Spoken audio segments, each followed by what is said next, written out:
Welcome, everybody, to our season 2, episode 2 of Water Cooler Conversations, Breaking Down Stalking. Joining us today is Amanda. My name is Priscilla. I am the Associate Director for the Office for Victim Advocacy and Violence Prevention. And joining me today is Amanda. Hello, everybody. I'm Amanda.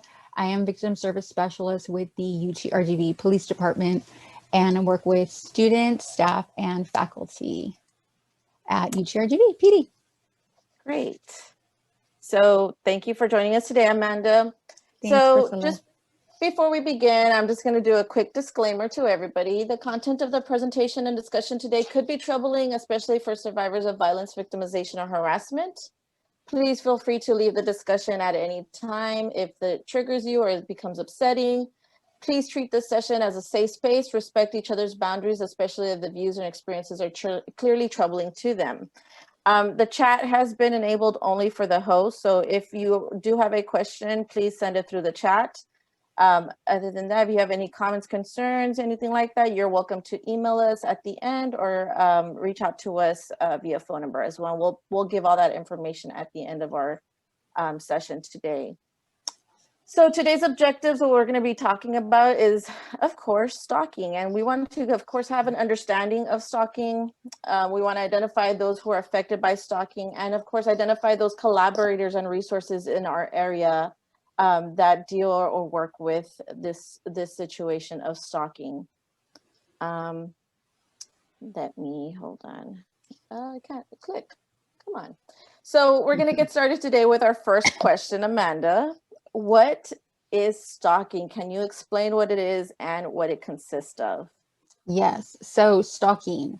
Stalking would be a pattern of behaviors where the victim feels threatened, where they feel intimidated, where there is actual fear. It's the unwanted contact. It's the leaving the gifts, the constant calling, the text messages, the voicemails, the emails, waiting around for them, impersonating them online, recording them without permission, any sort of property damage. Like, stalking is a lot of different things.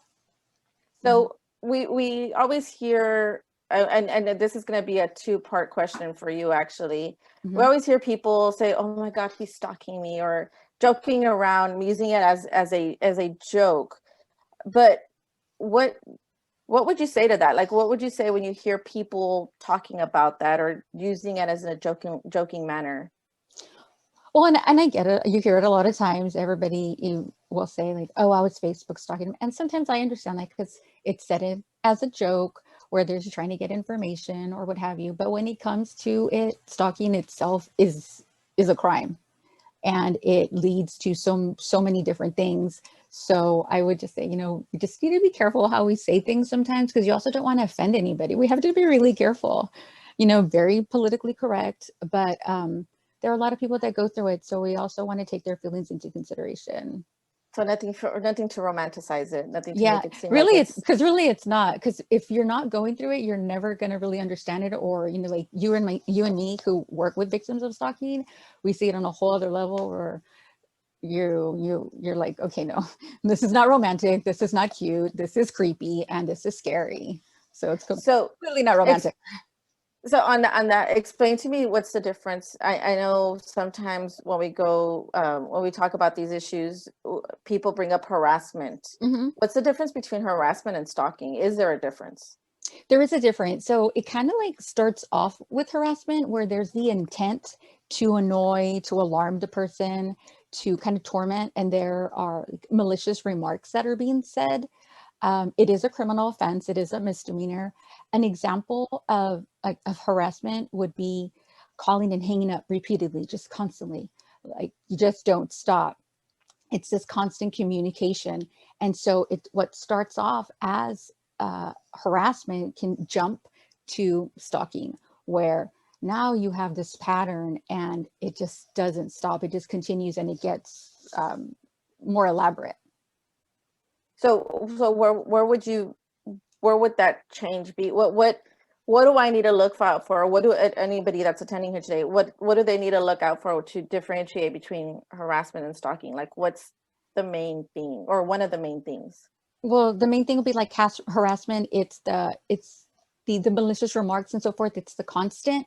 But then the stalking is the, okay, now they've already gone to where they're showing up, and they're watching you, they're waiting for you outside of your class, they're following you around town. So it jumps from something like a misdemeanor to stalking, which you would consider a felony. So you would say, but for me, for like, I would have to feel fear. I would have to be You like, have I to would feel get fear, most definitely. some sense of not just being annoyed, but now Yeah, the annoyance and the fear. exactly. You're jumping from, okay, this person is really annoying me, I'm just bothered, where just ignore, like, okay, where it gets you, okay, now the threats are coming and they're trying, to show up where I'm at, or they're showing up at my place of work, and now you're afraid. Okay, great. Well, I That mean, the main thing to realize there is that it's not just like, oh, it's cute, and like, okay, well, maybe he'll stop. And I'm only saying he because majority of the times that's what I see. So please, nobody take offense. Okay. It's just sometimes easier to say it that way. But when the fear's there, we have a major problem. so I know you pointed out right now, Mhm. he, which is something I was going to jump into. Mhm. Who does this affect more? Is this only happen more to females? I know you said right now you're using he more. Does it also happen to males? Can males also be stalked? Yeah, it can happen to females. It can happen to males. It doesn't matter your gender, your race, your sexual preference. It doesn't matter. It does not discriminate. But again, most of the time I work with females that are being stalked. So that's the only reason I'm saying that. And the majority of the time that is what happens, but that is not to say that females are the only ones that are stalked. Please don't think that, because it can happen to anybody. So can it also happen, like, do you have to know the person, or can it be a stranger? Like, It can be somebody you know, it can be somebody you don't know, it can be somebody that you've dated. Majority of the times, again, majority of the times, and even stats will tell you that it is somebody that you know, maybe you went out a couple times, or it was even like a long-term relationship, but it can be either or. so I mean, what happens with a person who is stalked? Like, what do they go through? I know, I mean, I know we've worked with students before, and we worked with other people in with this situation. But what are some emotional things or some psychological things that they can go through if they Mhm. are victim of stalking? It's so much, the emotional and the mental health are just like, I feel like it's like, okay, let me just target that, they're anxious, they're fearful, they're always looking over their shoulder. They might get to the point where they're depressed, or they're going to have trust issues now. It can, mess up relationships maybe with their friends or acquaintances or their family, because sometimes, it can go back to even at times our culture, where it's like, ay, mijita, está bien. He's just being cute. And you're like, no, mom, I'm freaking out. Or your friends, the same thing. But if they're And not in your shoes, it's hard to, comprehend. Go and ahead. like and I'm sorry for interrupting you, No, but no, go. for instance, I know you mentioned like the how you're going to be okay. Mm-hmm. Does that affect them? Like, I know it affects them. They might affect their school, because I mean, what if the person's in the same class? And I know right Right. now we're blah, blah, I'm sorry, we are We'll get to that. virtual. We are virtual, Yeah. but can it affect just like other things? Can it Yeah. affect like outside of school? It most definitely can, because yeah, maybe they do have a class with them, maybe they don't, maybe they're not even affiliated with the university. But let's say, I'm just going to use you as an Mhm. example. Okay, you're working at Chick-fil-A, and you've already told this person, leave me alone, I don't want anything to do with you, and they just show up at your workplace, and maybe they have your favorite candies or what have you, with some flowers, and your coworkers are thinking, oh, that's so cute, and you're like, no, this is not cute. Like, these are the things that have been happening. So it can take you to this whole other place where you're just really uncomfortable now. Does that And make so, sense? yeah, that does. I mean, Okay. I would see how it affects their, like, Yeah, maybe not wanting to not going to yeah. work, or not wanting to go to the store even in general. Yeah, because Yeah. then, like if the person does know them, or they know that they have like shifts, if they work at Chick-fil-A or Whataburger or at a store, or they work somewhere and they maybe try to go, cozy up to their manager, or try to get a job there to try to, get closer to the person, and maybe make stuff up, or just show up and try to be, charming with everybody, because you never know what you're dealing with or who you're dealing with. So, So it can affect with just your daily routine right there. so let's say I'm going to use me as an example. Let's say I am working at a local restaurant, and I do have somebody that's been bothering me, and I'm afraid that it's going to get worse, or that they won't leave me alone. I've already told them, hey, leave me alone. Yeah. They just won't listen. What can I do next? Like, what would you advise me to do? What can I do? What would you recommend? Okay. So when I say, or when you say right here, leave me alone, be sure, I'm gonna say this flat out. Yes, tell them, like, if you do have to see that person face to face, but if it's through most of the time, it's always through text or an email. So be sure that when you're writing it out, saying, please leave me alone, I've already told you, you need to stop. Screenshot that. It's always really, really important to screenshot things, whether it's any incoming text, because they might lead to some sort of a threat, or just, nasty remarks, any sort of pictures, any kind of gift maybe that they leave there at your front door, at your work, or what have you. Screenshot these kind of pictures are just really important, because you want to start keeping track of different things that are being done, and keep a log. And when I say a log, get, like, you have a spiral, right? You have your spiral, buy something cheap if you're not, if just so you can keep it together. And so with your log, you're writing down the dates, the time, where, if there's anybody around, so that right, but it's always a victim's choice, when you decide to go speak to a law enforcement officer, or a department, you can say, okay, here, this is my log, and here are my screenshots. These are the things that have been happening over the span of such and such time. So you have it all together, and keep it together, so that you're not scrambling around looking for everything. But, logs are, and all these documentation, it's so important. If you at any point do decide to, like, go file charges, or even see if that's possible. And you can of course take screenshots of the social media too, if Everything. they're Yes. I'm sorry. I forgot to mention that. Yes, for sure.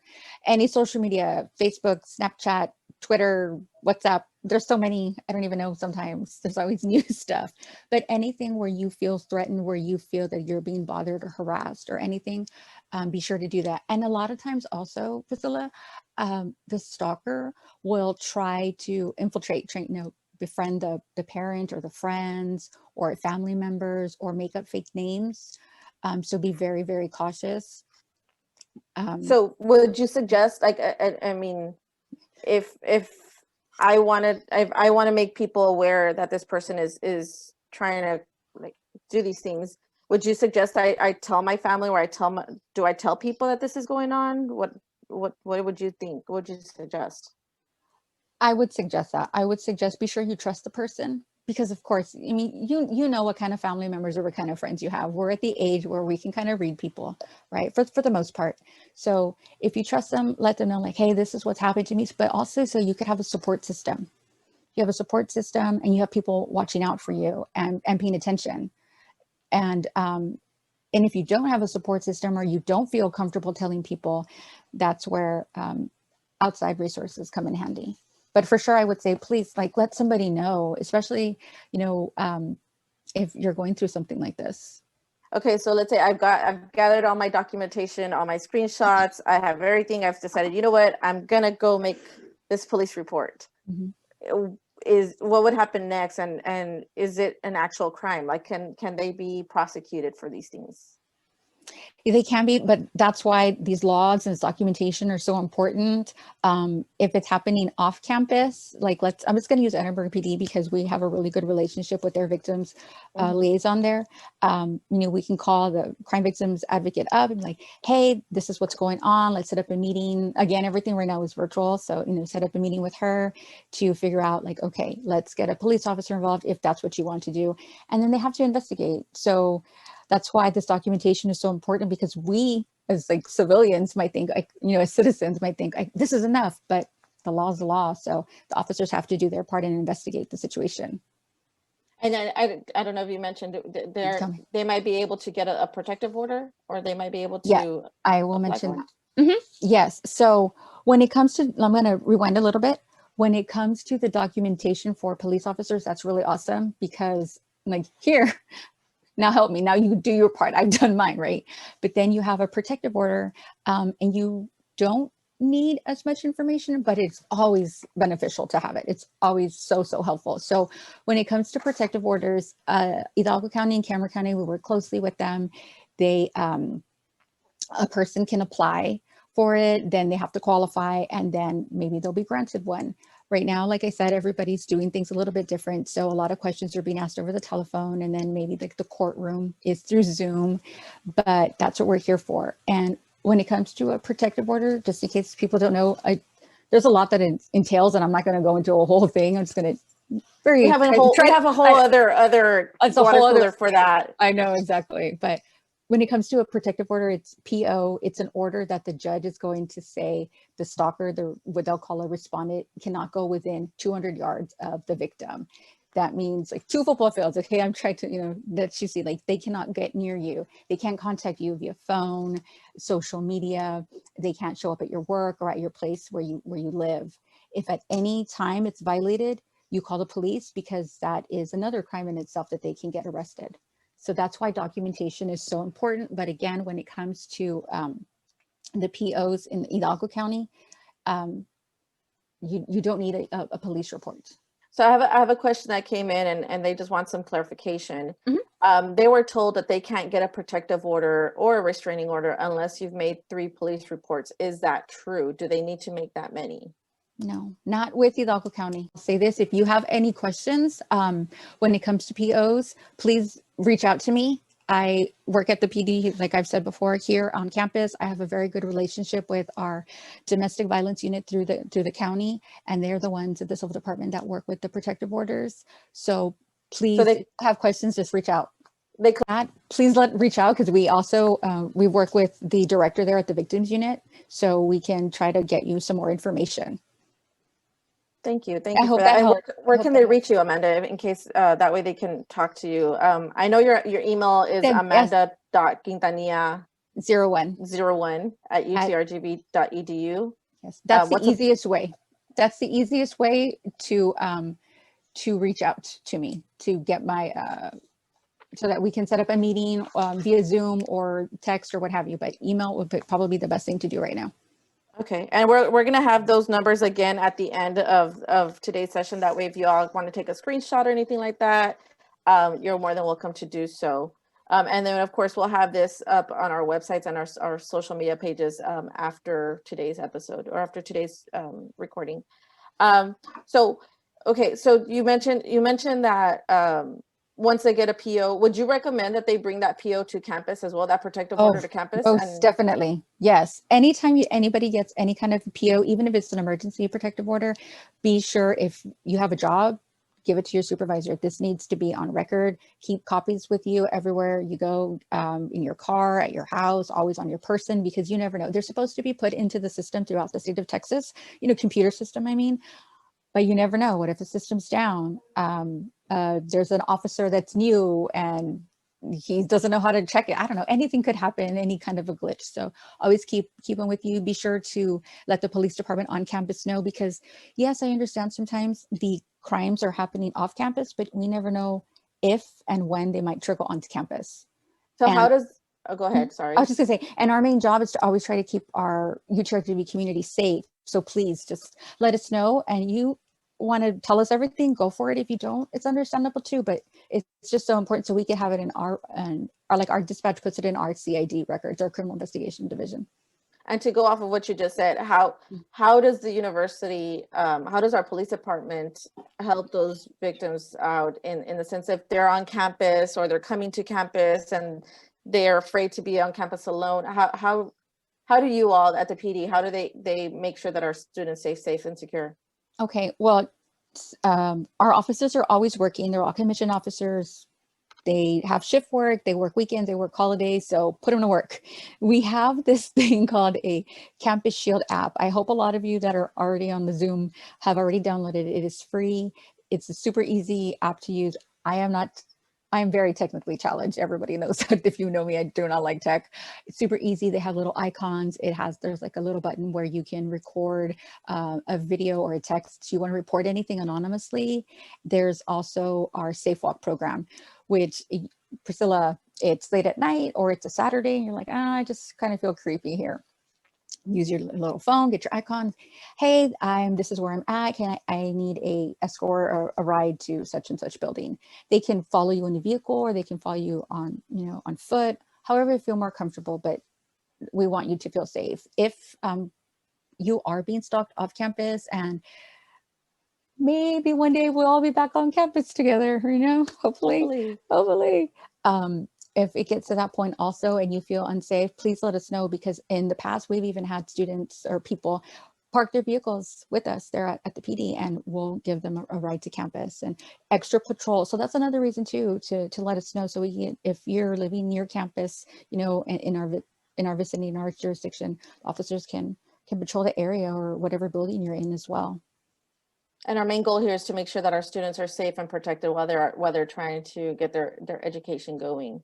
Exactly. So please reach out to the PD if you happen to be on campus, and just don't feel comfortable being by yourself. You want somebody to join you to your class and walk you there. I mean, by all means, give them a call. That's what they're there for. Yes. One thing I was going to say too is that even like I had mentioned, if it's not happening on campus, stuff's happening off campus. We all have really good relationships with other police departments, so we work closely together. So if at any point you have something going on in Mission, Alton, FAR, what have you, let us know, because a lot of PDs now have crime victim liaisons. So, we can work together, or even if it's something that's being investigated off campus, we can still work together. We want, again, to be sure that your safety is #1 priority. So I know you had sent me in some resources, Amanda, and I'm going to show them here.